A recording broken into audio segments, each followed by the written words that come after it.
الحمد لله الذي لم يتخذ ولدا ولم يكن له شريك في الملك ولم يكن له ولي من الذل وكبره تكبيرا. والحمد لله الذي أنزل على عبده الكتاب ولم يجعل له عوجا. والحمد لله الذي نحمده ونستعينه ونستغفره ونؤمن به ونتوكل عليه ونعوذ بالله من شرور أنفسنا ومن سيئات أعمالنا. من يهده الله فلا مضل له ومن يضلل فلا هادي له. ونشهد أن لا إله إلا الله وحده لا شريك له. ونشهد أن محمدا عبد الله ورسوله أرسله الله تعالى بالهدى ودين الحق ليظهره على الدين كله وكفى بالله شهيدا. فصلى الله عليه وسلم تسليما كثيرا كثيرا. أما بعد فإن أصدق الحديث كتاب الله وخير الهدي هدي محمد صلى الله عليه وسلم وإن شر الأمور محدثاتها وإن كل محدثة بدعة وكل بدعة ضلالة وكل ضلالة في النار.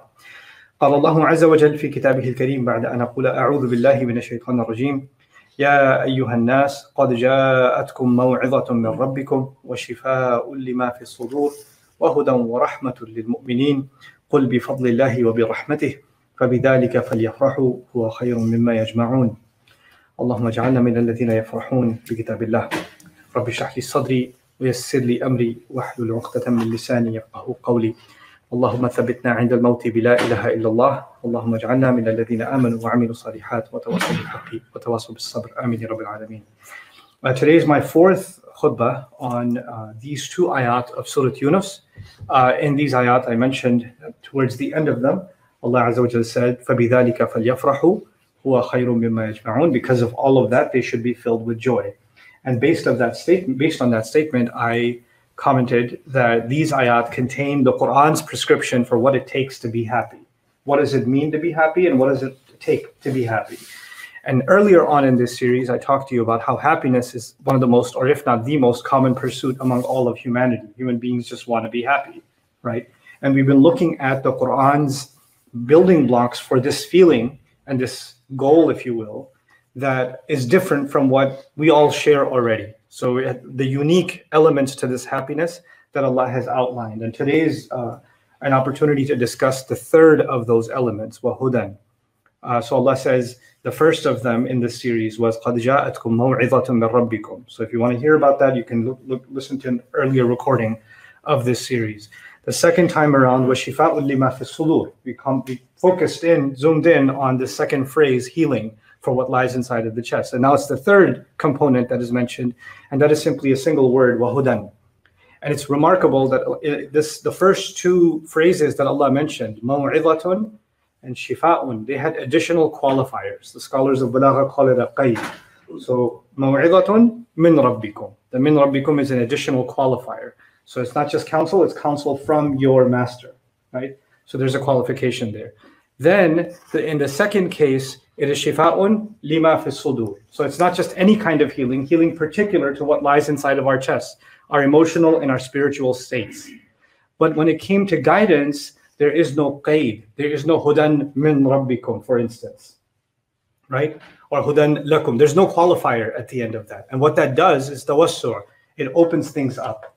And so we're going to look at this term guidance, first of all, from a point of view in the Arabic language that's very important to understand, which is called isti'ara and tamthil. This concept in the Arabic language that words paint entire pictures. So when you think of a word, you don't just think of that word, that abstract word, you think of an entire portrait that's being painted.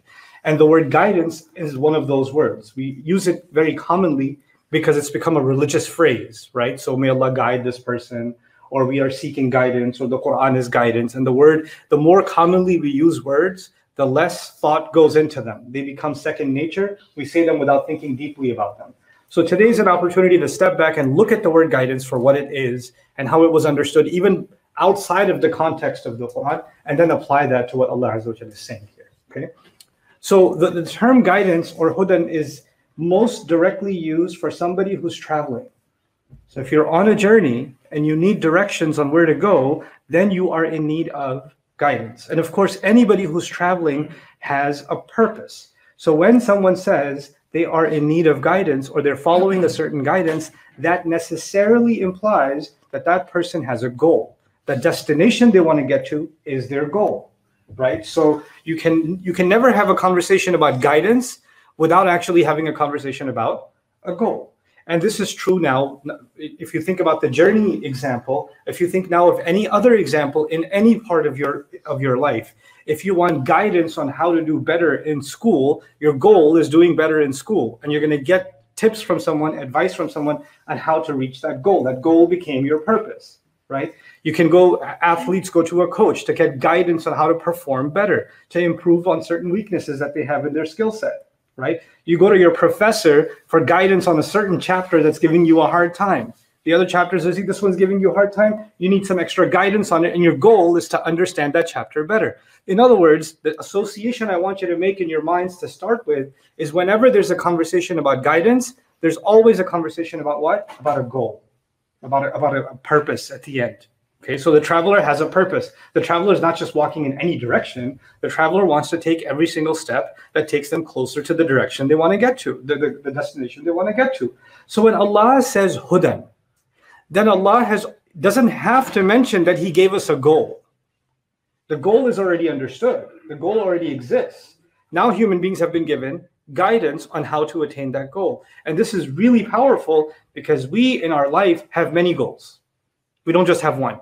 You could say the ultimate goal for a believer is وَإِنَّ إِلَىٰ رَبِّكَ الْمُنْتَهَى, that to your master is the final end. In fact, life itself, our inhale and exhale, is actually also a journey. Time is also a journey. Allah says, إِنَّكَ كَادِحٌ إِلَىٰ رَبِّكَ كَدْحًا فَمُلَاقِيهِ. You are marching relentlessly, whether you like it or not, towards your master, and eventually you shall meet him. Like this life itself is a journey, the destination of which is Allah Himself. Right? It has stops along the way. My grave is the next stop. Then Judgment Day is the main stop after that, coming out of the grave. Then the march towards the meeting with Allah. And I pray that Allah enters all of us into His Jannah. Right? So that's our next, these are our goal after goal after goal. And then meeting with Allah Azza wa Jal. These are goals. But even before all of that, in fact, every single day we have goals. It's not even just the akhirah, which is the ultimate goal. I have goals to accomplish every single day. You have many goals every morning. You got to wake up at a certain time because you have certain things to finish and get to work on time. There's a project at work you have to finish. That has a goal. There's a certain amount of money you want to save because there's a certain expense you need to fulfill, or there's an investment you need to make, or there's a loan you have to pay off, or there's whatever else, financial goals, academic goals. There's a book you need to finish. There's a paper you need to write. Every single thing you do is made up of targets, goals, and we're running after them, one after the other after the other. Incidentally, I want to share with you something I read recently about an athlete. I won't name athletes because it's no need to embarrass them, but the story is important. It was a professional athlete, very accomplished in his career, and he retired. And once he retired, these athletes make quite a bit of good money, right? So they're doing very well for themselves. But it turns out in a couple of years, he actually ended up going to jail for drug abuse, for beating up on his wife, and then ended up homeless and ended up being found drunk, asking people to buy him a drink, and his other colleagues who also retired, some of them became sports analysts, some of them wrote books, some of them did other things. They went into real estate or whatever else. And they were all close friends, and they were interviewed about this one athlete that ended up his life in ruin, and they said he couldn't find himself a goal. But and psychologists talk about this. In the absence of a goal, human beings experience three things. They experience boredom. I don't know what to do. They get bored. And boredom is actually a pretty lethal feeling. It's a restlessness inside you that I need to fill this empty space of time with something, like kids in the middle of summer vacation, right? Like it's almost a kind of pain. Boredom can be a kind of pain. And then associated with that, when you're bored and you have nothing to do, then your mind travels to not read, because you're not engaged in reality in front of you. So your mind goes in two directions, either anxiety or depression. It goes into these directions. So not having a goal in the world, not in the world of Islam, not in the world of Iman, in the world of psychology, not having even smaller goals actually leads to boredom, which then is tied to anxiety and is tied to depression. This is something people that study the human being have discovered. Allah Azza wa Jalla tells us in the Quran, سَنُرِيهِمْ آيَاتِنَا فِي الْآفَاقِ وَفِي أَنفُسِهِمْ حتى يتبين لهم أنه الحق. We're going to show them our miraculous signs in the skies, and we're going to show them our miraculous signs even inside of themselves. Even inside of themselves. Allah has revealed to us what? Guidance. What does that mean? Allah has given us something that constantly keeps our eyes on a goal. He's given us a goal. And it's not just, like I said in the beginning, not just a goal of Jannah. But what has He done? He has guided every one of my other goals. In other words, if you have financial goals, now they have been guided to be the right kind of financial goals. If you have, professional goals, they've been guided now to stay within the line of what pleases Allah.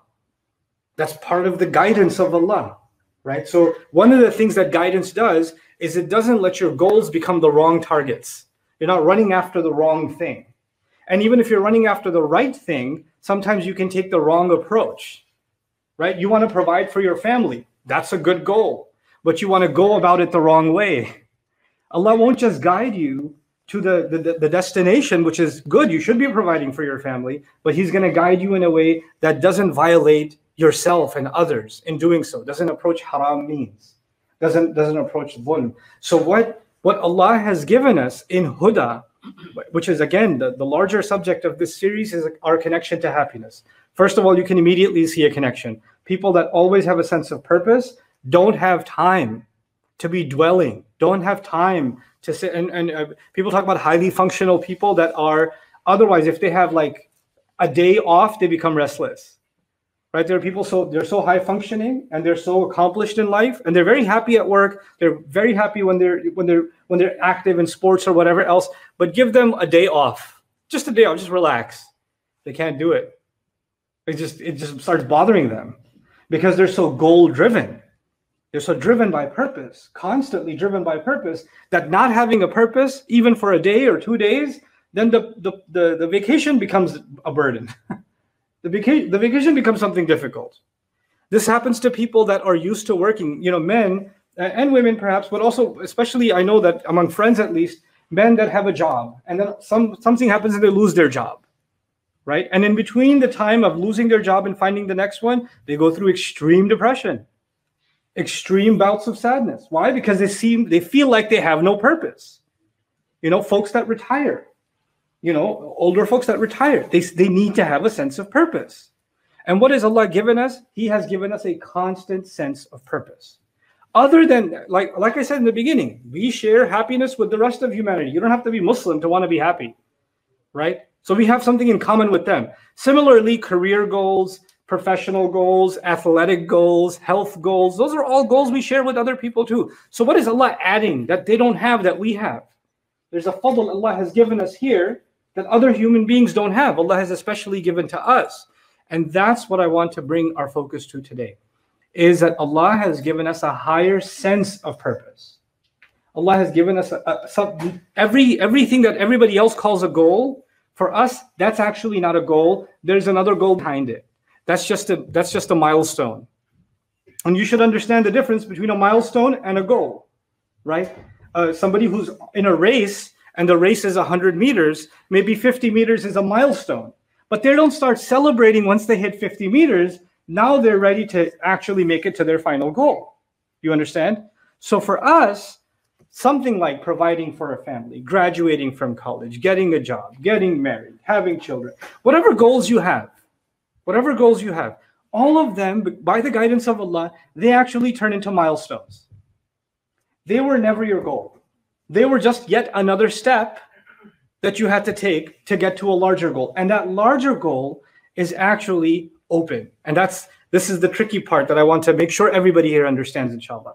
Allah told us in Surah Al-Isra, قُلْ كُلٌّ يَعْمَلُ عَلَى شَاكِلَتِهِ فَرَبُّكُمْ أَعْلَمُ بِمَنْ هُوَ أَهْدَى سَبِيلًا. It's a very beautiful ayah in Surah Al-Isra. Allah told every one of us to work hard according to the shakila, the predisposition, the shape, the form that He has been created with. Meaning, I have been given a different set of skills, a different set of genetics, different set of talents, different strengths than you. You were given a completely different kind of mind, different kind of opportunity, different kind of genetic makeup. You were given something else. I was given something else. Somebody else was given something else. The first thing is Allah said, work in accordance with what you have been given. What happens when we don't understand this guidance of Allah? Everyone starts thinking, my goals should be based on my comparison to that person. This person reached this goal, and this goal. How come I didn't reach it? They did this. My brother did so well in medical school. I hate biology. I'm a failure. Right? What's someone not understanding? The shakila of your brother is not your shakila. You might be an Olympic athlete. I don't know. You might be a remarkable writer. I don't know. You're something other than what was given to your brother. You know? وَلَا تَتَمَنَّوْا مَا فَضَّلَ اللَّهُ بِهِ بَعْضَكُمْ عَلَى بَعْضٍ. Allah says in Surah An-Nisa, He says, don't wish for what Allah has given some people preference over you in. Allah gave someone an advantage in some things, and He made you put you at a disadvantage, and He gave you an advantage, and He gave others a disadvantage. So the first part, these ayat, I'm tying them in because when Allah simply says He's given us guidance, in other words, guidance means we have to get to a destination. For a lot of people now, especially nowadays, they're asking the question, so what's supposed to be my goal? What's supposed to be my goal? The general goals are the same. We want to please Allah Azza wa Jal. We don't want to disobey Him. We want to be able to meet Him on Judgment Day with success. That's all understood. But you know what? Beyond just staying away from haram and doing halal and doing your prayers and doing your fasting, above and beyond all of that, Allah gave you a skill set, didn't He?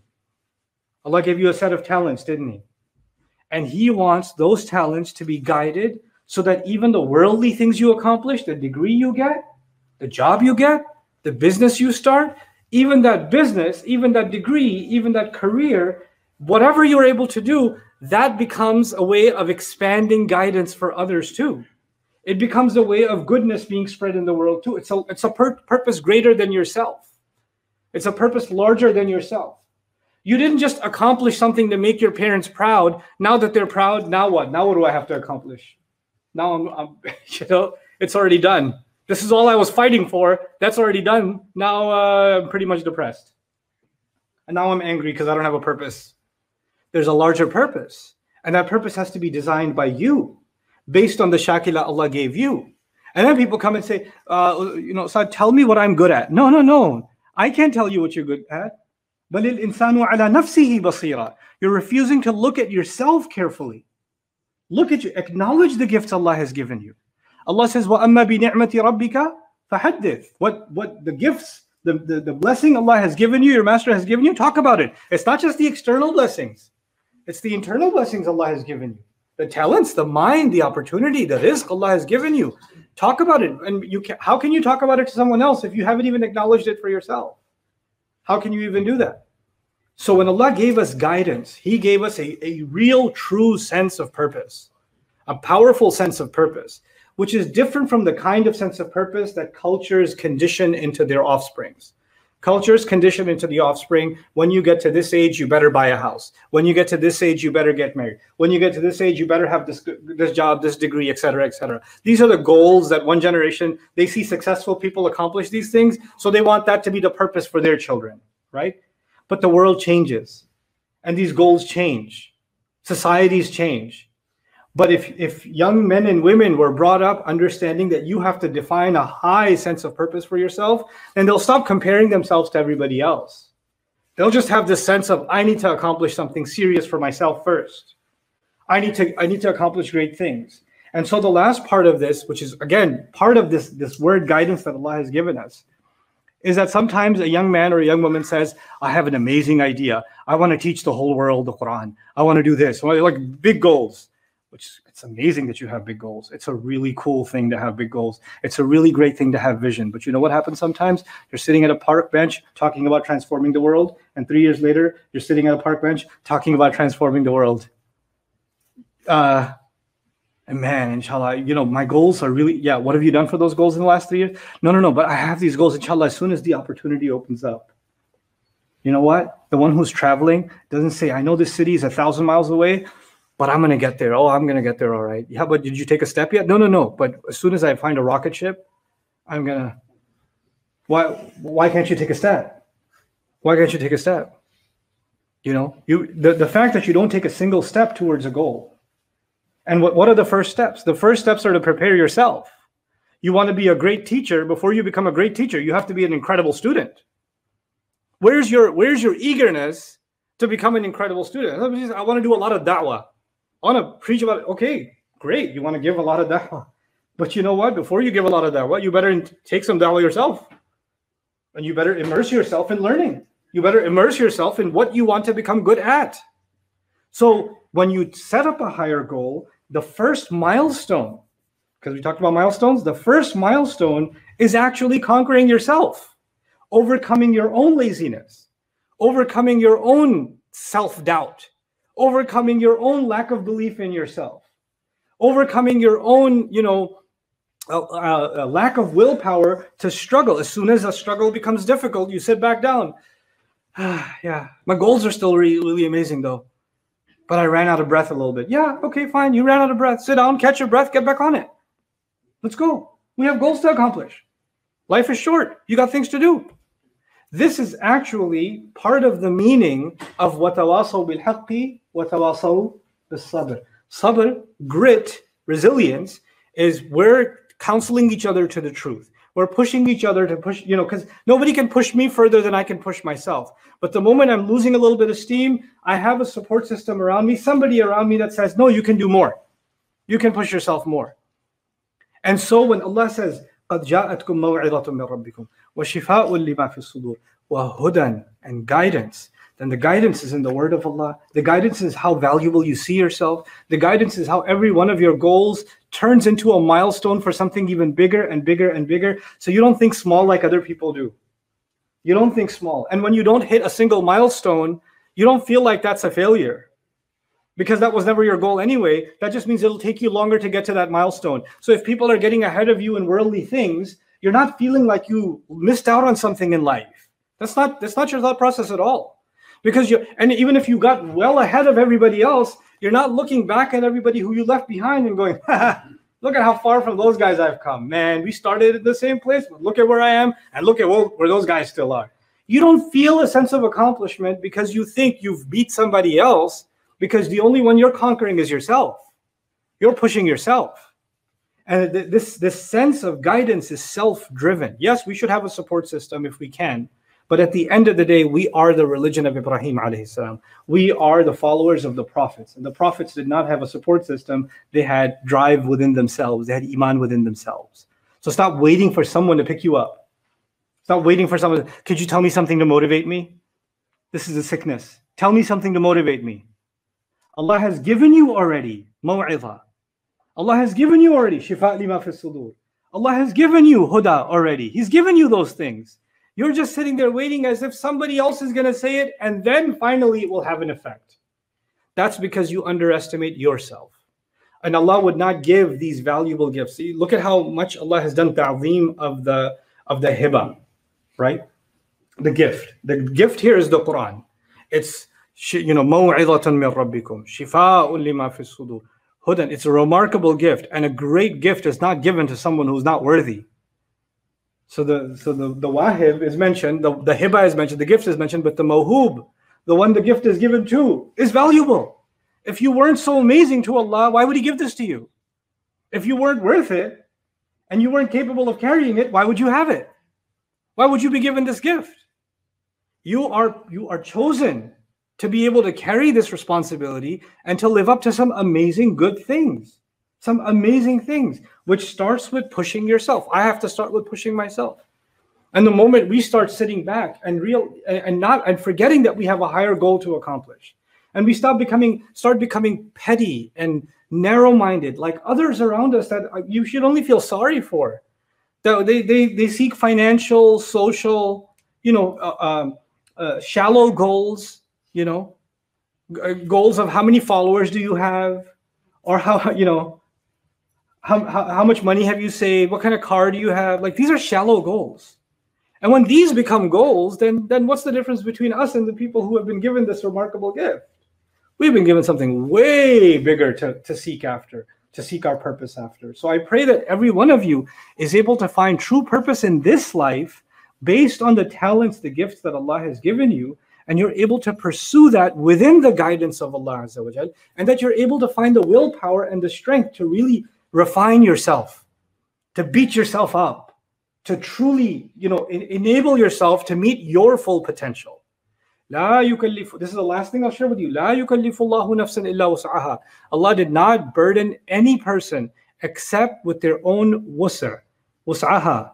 This idafa is really interesting. It's got two-dimensional meanings. One, Allah does not put a burden on you more than you can carry. That's one, everybody knows that meaning. The other meaning of this also is Allah did not burden you with anything except with your own potential. In other words, nobody else knows your potential. Somebody else might be really impressed with you that you've accomplished so much, you've done so much, but you know you didn't even touch 10% of your potential. And Allah made you responsible to live up to the potential that He gave you. Your wusr is much bigger than what people see. And what even you might have seen in yourself. So the gift Allah has given us is one of us not underestimating ourselves and living up to the remarkable guidance that He's given us. This is why the Sahaba saw a value in themselves. They saw a responsibility in themselves that was able to transform the world as we know it. They just transformed the world as we know it. And I pray that mentality, that mindset, that strong, gritful mindset embeds itself, especially in our young generation, that they don't run after shallow goals, but what everybody else considers a major accomplishment, you just consider a milestone to get you ready for the next one. بارك الله لي ولكم في القرآن الحكيم ونفعني وإياكم بالآيات والذكر الحكيم.